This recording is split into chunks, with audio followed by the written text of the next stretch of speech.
Halo semua, kembali lagi bersama saya Johan di Juna Trading ID. Jadi pada kesempatan video kali ini kita akan membahas kembali untuk update dari pergerakan XAUUSD atau gold ini sendiri. Dan ya seperti yang kita lihat ya, gold ini dia mengalami kenaikan selama 3 hari berturut-turut.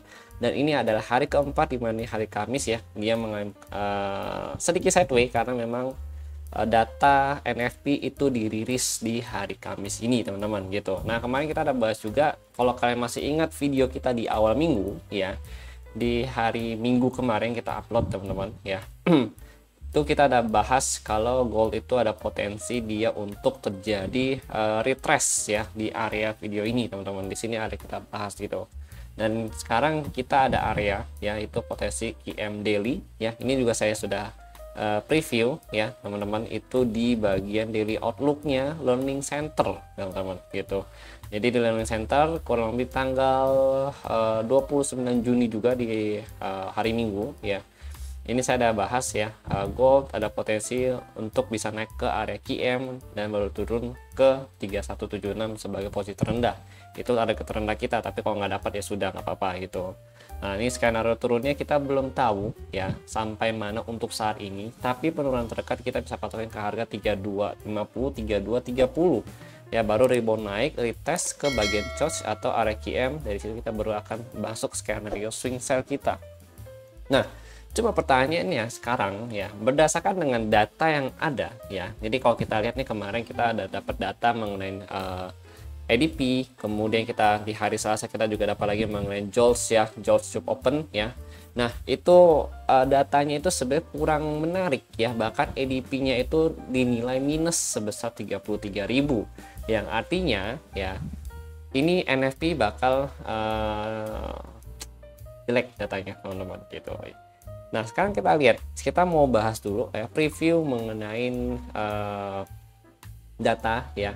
Dan NFP itu di hari ini ya teman-teman ya, di hari Kamis ini, karena posisinya besok ya itu US Independence Day, jadi libur. Untuk hari ini juga sebenarnya market US itu tutup lebih awal teman-teman gitu. Itu di jam kurang lebih jam 1 pagi ya, itu market US sudah tutup teman-teman. Jadi gold ya itu akan cenderung bergerak sideways atau low volatility ya ketika di hari Jumat nanti, karena yang buka itu hanya pasar Asia dan juga London saja gitu teman-teman. Oke, di sini kita lihat dulu. Yang pertama itu kita bahas mengenai JOLTS ya. JOLTS itu kita dapat data itu di hari Selasa ya, JOLTS Job Opening kalau kalian perhatikan. Nah, JOLTS Job Opening ini ada sedikit peningkatan dari 7395 ke 769. Tapi kenapa ADP-nya malah anjlok bahkan sampai minus ya gitu sebesar 33.000 gitu teman-teman. Artinya di sini dari pembukaan JOLTS Job Open ini ya, Jobs Opening ya. Nah, ini sebenarnya penyerapan dari suatu negara itu tidak optimal atau bahkan penyerapannya sangat-sangat kurang sekali, sehingga menyebabkan angka dari ADP-nya ya itu minus sebesar 33.000. Jadi walaupun JOLTS-nya gede ya, itu JOLTS sebagai kan kayak rumahnya gede gitu, cangkangnya gede ya, at least, tapi di dalamnya itu isinya sedikit gitu teman-teman, karena penyerapannya tidak sempurna gitu teman-teman, sehingga pekerja-pekerja yang belum mendapatkan pekerjaan itu tidak terserap atau tidak keterima di pekerjaan tersebut, atau bahkan bisa saja perusahaan mengurangin ya pekerja-pekerja tersebut ya. Kayak misalkan contoh, pekerjaan yang harusnya dikerjakan 3 orang atau 4 orang itu diefisiensikan menjadi 2 orang untuk dikerjakan ya. Jadi harusnya pekerjaan yang 2 orang ini diefisiensikan lagi menjadi 1 orang gitu teman-teman. Nah ini bisa jadi salah satu contoh contoh awam yang bisa saya gambarkan ke kalian gitu, yang saya bisa ceritakan ke kalian. Jadi begitu teman-teman ya. Jadi pekerjaannya kualifikasinya banyak gitu teman-teman. Harusnya ini pekerjaan bisa dikerjakan oleh 4 orang berturut-turut ya, tapi dikurangin sama perusahaannya ya, efisiensi kan cuma 2 orang saja mengerjakan pekerjaan si 4 orang ini. Nah untuk divisi yang 2 orang ini ya, dia hanya boleh diefisiensikan lagi, hanya dipegang 1 orang saja gitu teman-teman. Nah ini salah satu bentuk efisiensi dari beberapa perusahaan yang ada di US saat ini, mengingat ya ekonomi di US itu tuh sekarang ini masih agak sedikit kacau gitu teman-teman, dan memang masih kurang kuat gitu. Jadi ya well, let's see nanti bagaimana hasilnya ya. Kalau ADP minus ya, ini biasanya ngaruh ke bagian jobless claim, artinya klaim pengangguran itu akan bertambah gitu teman-teman. Nah, kita lihat di sini untuk bagian jobless claim ya, ini dari 236 ke 240, artinya ada sedikit penambahan kenaikan jobless claim ya, ini bad for USD.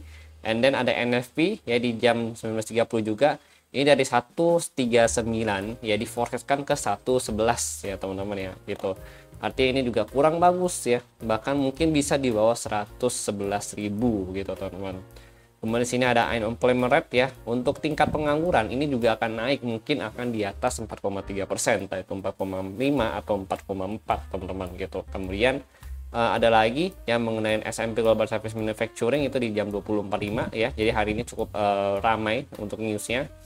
Lalu pendapatan rata-rata per jam ini masih masuk ke dalam komponen dari NFP itu sendiri gitu teman-teman.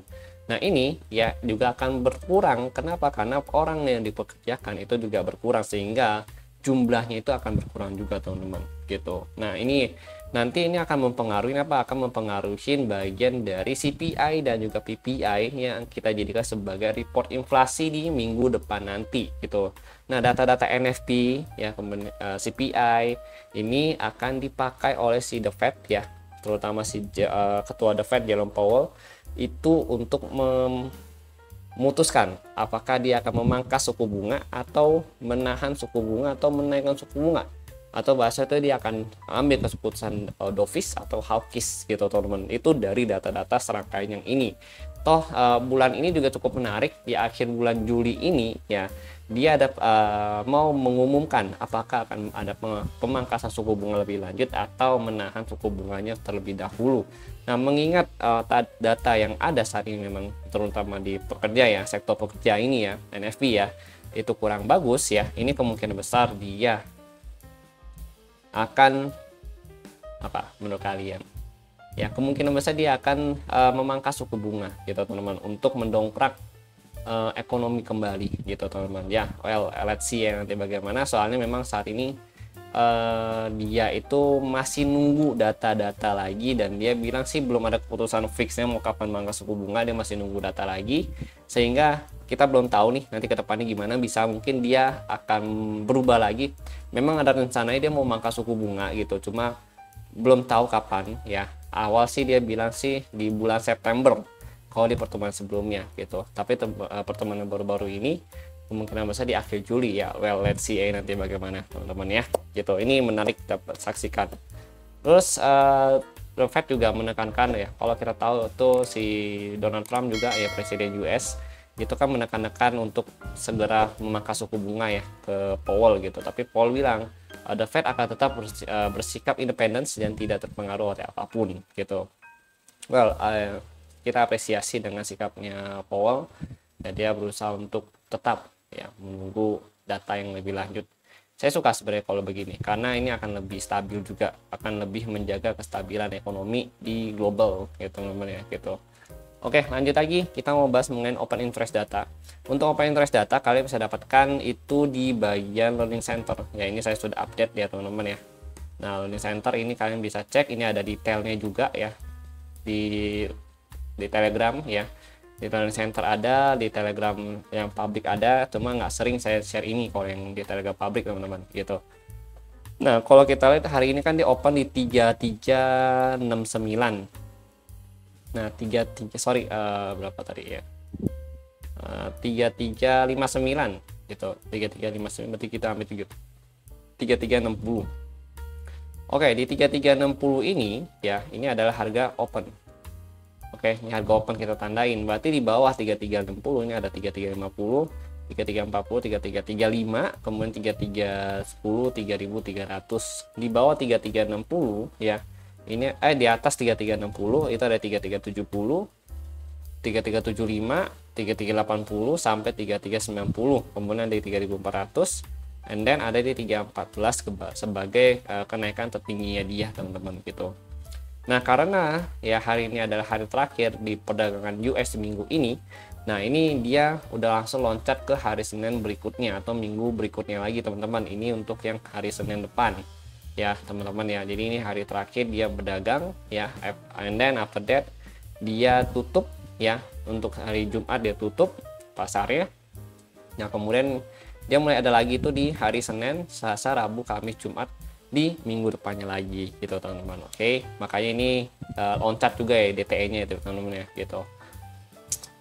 Ya, kalau dari open interest data memang masih bullish ya, karena memang data yang dikasih oleh market saat ini yaitu masih menunjukkan kecenderungan bullish, dan ini cukup suka juga sih saya gitu, karena kalau kalian dapat buy dari area sini, wah itu congrats sekali, luar biasa. Itu profitnya maksimal sekali 3 hari naik beruntun ya, dan ini adalah hari keempat. Kalau dia naik lagi, target saya itu ada di 3380 gitu, teman-teman.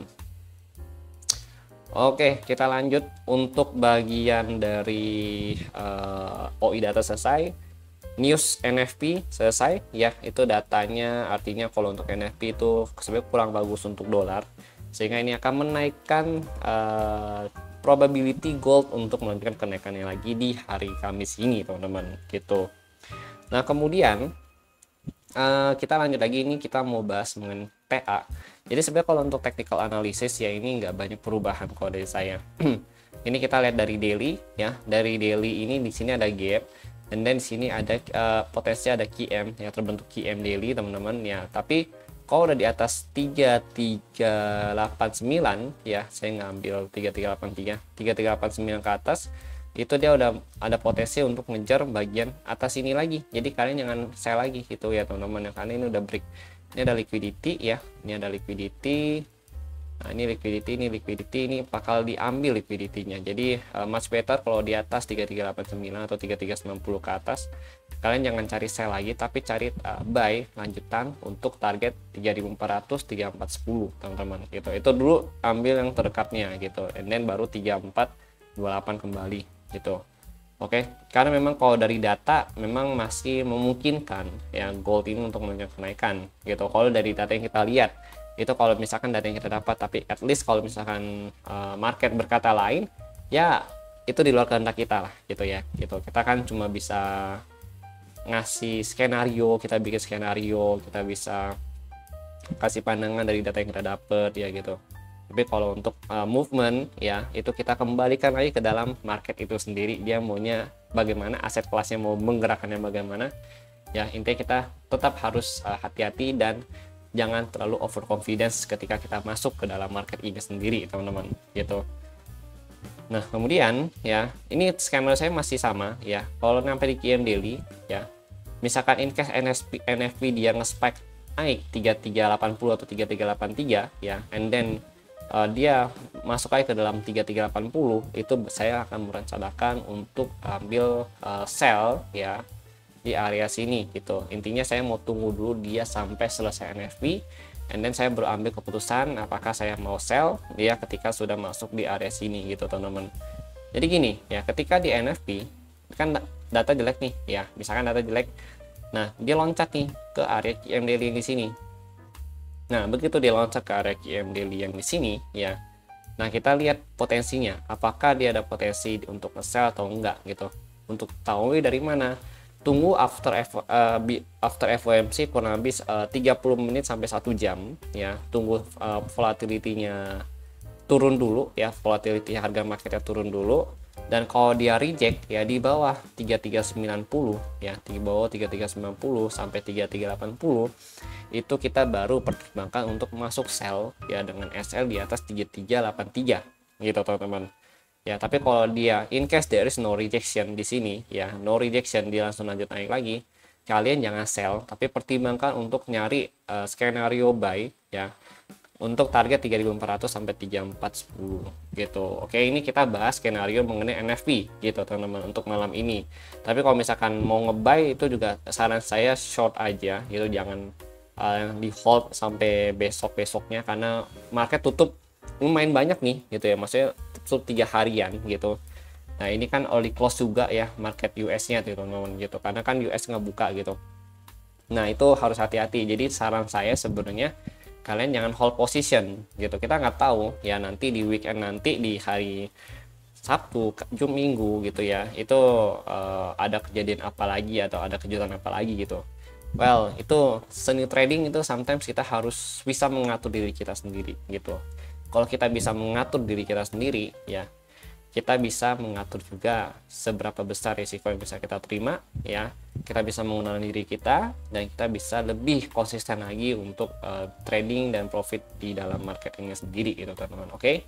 Jadi itu dulu, saya nggak mau bahas time frame kecil karena memang time frame kecil ini agak tricky ya. Kalau time frame kecil memang dia masih di sini ada V-shape sebenarnya kalau time frame kecil. Nah, saya cuma mau bahas mengenai NFP aja gitu. Karena memang data yang paling penting untuk malam ini kan NFP kan. Kalian juga pastinya banyak mencari kesempatan untuk trade di NFP dan potensi movementnya itu bagaimana gitu. Tapi kalau misalkan kalian ada tipe orang yang agresif trade ya, ini begitu dia turun, nah kalian boleh cari area buy gitu. Tapi usahakan paling maksimal itu di 3343 sampai 3340. Jadi kalau udah di bawah area ini ya usahakan jangan nge-buy lagi gitu teman-teman, karena sini udah rawan ya gitu ya. Kalau di bawah 3330-an 3340 dia ada cenderung untuk, ini kan ada liquidity banyak nih, nah ini potensi di sweep sama dia gitu. Jadi kalau saya mau batasin kalian untuk nge-buy, batas buy ya agresif, tapi ini high risk ya, very high risk, nggak begitu recommended gitu. Kalau mau abis NFP aja gitu. Oke. Yaps, jadi itu dulu yang saya sampaikan kepada kalian. Kalau kalian skip videonya, skip video nontonnya, kalian nggak akan paham dengan apa yang saya jelaskan di sini. Tapi kalau kalian nggak skip videonya, saya jamin kalian paham dengan strategi yang saya infokan di dalam video ini, teman-teman. Oke. Thank you and see you on the next video update. Jangan lupa di subscribe dan like dan juga share video ini kepada teman-teman kalian yang membutuhkan video analisa dan juga video mengenai pandangan gold ya, terutama untuk sehari-hari seperti ini. Terima kasih teman-teman dan see you on the next video update.